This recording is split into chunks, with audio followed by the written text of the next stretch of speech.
దేవుణ్ణి ఎంతగానో శోధిస్తూ, అయ్యా నాకు మాంసం కావాలి, అయ్యా నాకు మంచి నీళ్లు కావాలి, అయ్యా నాకు ఎండ వస్తుంది, అయ్యా నాకు చెప్పులు లేవు, అయ్యా నాకు దూడ కావాలి అని రంకులు వేస్తూ ఉన్నారు వాళ్ళు. 40 ఏళ్ళండి దేవుడు చెప్పులు అరగలేదు, ఆహారం వండుకోలేదు. ఆ పరిస్థితులు మనకుంటే ఎంత బాగుంటుంది చెప్పండి. రోజు మనం ఇంటికి వెళ్ళి ఏం చేయాలి? అంట్లు తోమాలా, బట్టలు ఉతకాలా, అన్ని పనులు చేసుకోవాలా, కుండలతో అన్నం కూరలు ఉండాలి, ఎంత పని ఉంటుంది ఇంట్లో. కానీ ఆ ప్రజలకి ఆహారం ఉన్న అవసరంలా, 40 సంవత్సరాల పాటు వాళ్ళు బట్టలు కొనుక్కోవసరంలా, ఈఎంఐలో పెట్టి చెప్పులు కొనుక్కోవసరంలా, రకరకాలి. ఎంత భాగ్యం ఇచ్చినా ఏకాల మాసం మొక్క కావాలా, మాసం మొక్క కావాలా.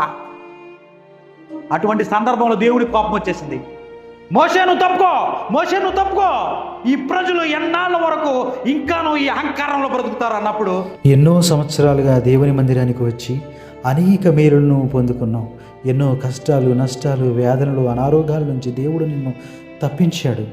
కానీ ఇప్పుడు చిన్న సమస్య వచ్చిందని దేవుని విడిచిపెట్టేస్తావా? ఇప్పుడు చిన్న ఇబ్బంది వచ్చిందని ఆ విశ్వాస విషయంలో సనుగుతావా?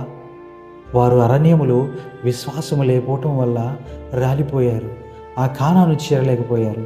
ఈరోజు నువ్వు పరలోకానికి చేరుకోవాలంటే నీ జీవితాంతం ఆయన మీద విశ్వాసాన్ని కలిగి ఉండాలి. విశ్వాసమునకు కర్తయు దాన్ని కొనసాగించు. ఆ క్రీస్తు వైపు నువ్వు చూసినట్లయితే దేవుడు మరలా నీ హృదయంలో విశ్వాసాన్ని అనుగ్రహిస్తాడు. నీ జీవితంలో ఎట్టి పరిస్థితుల్లోనూ ఆ విశ్వాసాన్ని విడిచిపెట్టకు. ఎందుకనంటే ఆయన యందు విశ్వాసం ఉంచువాడు ఏ మాత్రమును సిగ్గునందుడు. ఆమేన్.